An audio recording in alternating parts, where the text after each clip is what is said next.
What's going on, fellas? You thinking about getting a vasectomy? Well, it's simple.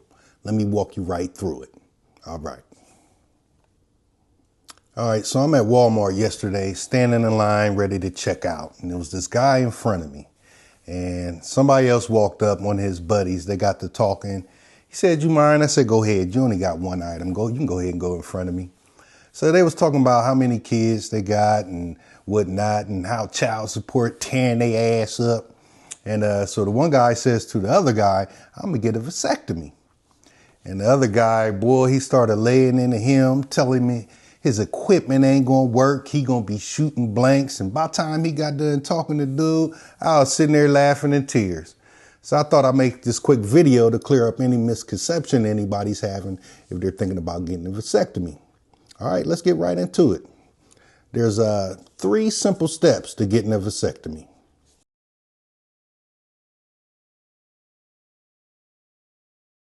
All right, now as you see, it's 3 quick steps.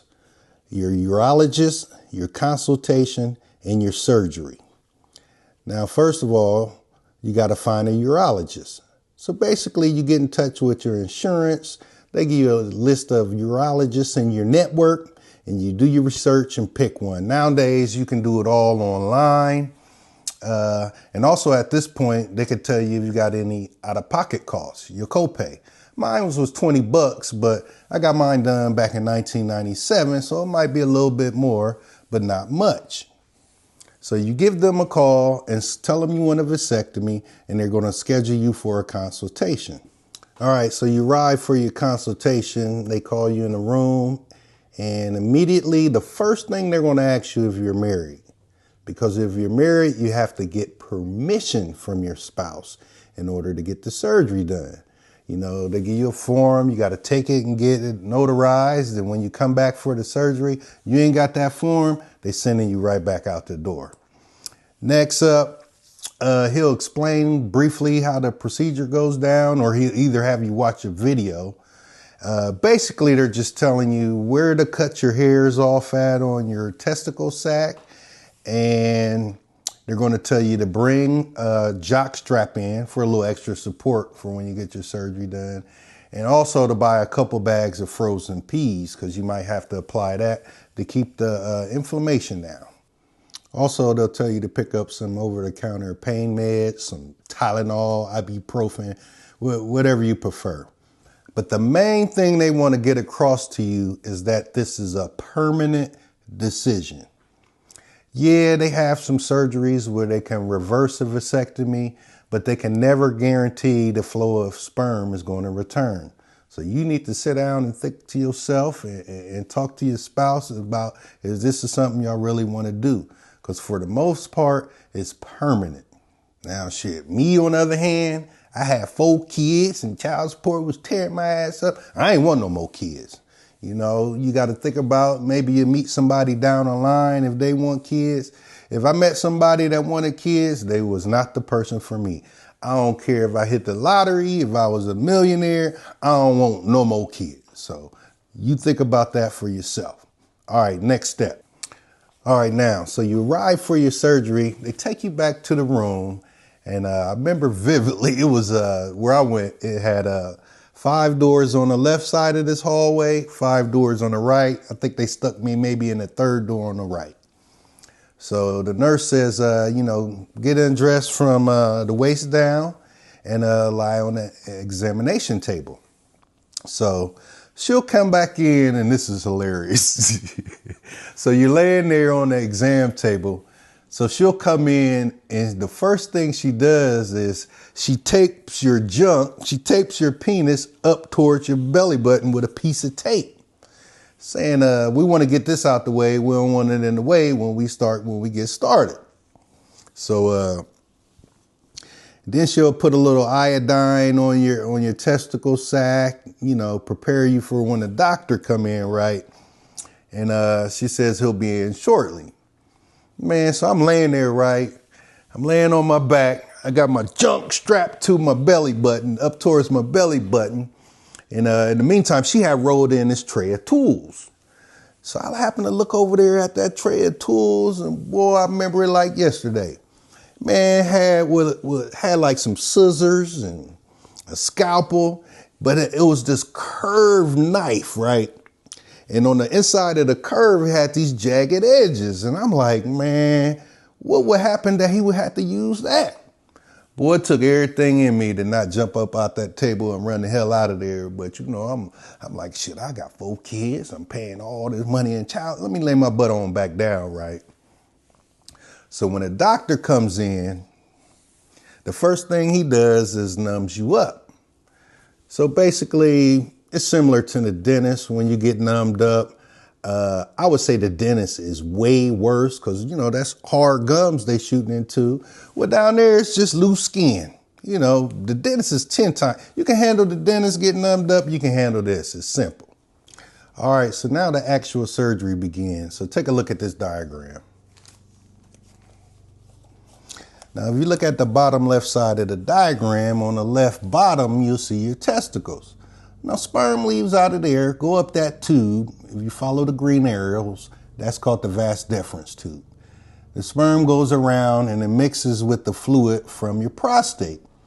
Now, all that you ejaculate, all that fluid comes from your prostate. Your sperm is just adding a very small amount to that fluid. So take a look at this demonstration. All right, for demonstrative purposes, say every time you ejaculated, you came this amount. Well, your testicles, all they do is add in a little bit of sperm. A couple grains compared to all that. So post-surgery, all you're doing is cutting off these couple granules of salt of sperm. So you're not going to notice a difference from those couple little grains. Whatever amount you ejaculated before the surgery, it's going to be the same amount after the surgery. So all this talk about you shooting blanks, it ain't going to feel the same. You're still releasing the same amount of fluid. It's just no sperm being added into it. So everything's the same. In fact, it feels better because you know you'll no longer be able to get someone pregnant. All right, now back to the diagram. All right, now back to this diagram. If you look on the right side, you see he's basically going to remove a small section of this tube, tie each end of the tube, and he's going to apply some type of solution to keep them from ever regrowing back together again. Now, the way he accesses these tubes, if you look at this last diagram I'm going to show you, basically that's your testicle sac. He's going to make a very, very, very small incision. This incision is so small, it literally only takes 1 stitch to seal back up. And I believe nowadays they use some kind of tape and glue, like when you get stitches or whatnot. But basically, he'll pull a section of your vas deferens tube out, and he'll remove it and tie it up, like I said before. And he'll either do one or both. My urologist asked which one I prefer. I said, hey, do them both. Get it done fast as you can. Okay, so like I said, at this point, you're literally numbed up. You don't feel anything. The most you'll feel, and you'll hear people talking about a little tugging. I mean, when he's pulling the tube out, you might feel a little tug. It feels like this. Somebody tapping on you. That's the most you feel. So from this point on, we basically just talked about football. I worked for Ohio State University at the time, so we was talking about the Buckeyes. You know, is we gonna beat Michigan this year? And during this process, he asked if I had any questions. I had one question. So I asked him, since I'm no longer producing sperm, you know, up through the tubes, where's that sperm going? Is it just going to fill up my testicle sac till it explode? So he said, good question, after he got done laughing at me. So basically he said, the sperm is basically absorbed by your body. All right, so we talked about football for another minute or two. Next thing you know, he said he done. I said, you got to be kidding. That's it?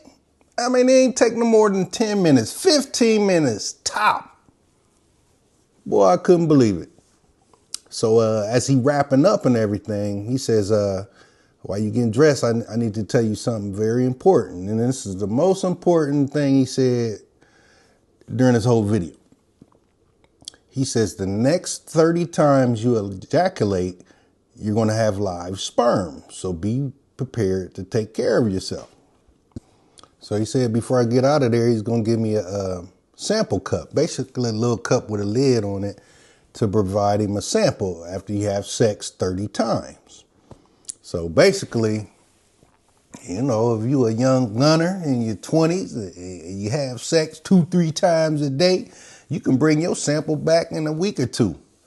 But if you one of them cats only get it, you know, once or twice a week, it might take you a whole year, 8, 9, 10 months, you know, do the math. All right, let me get on out of here. But consider subscribing, you know, give me a shot and I'm out. And if you got any questions, leave a comment. We can do a follow-up video if needed. All right, see you on the next one.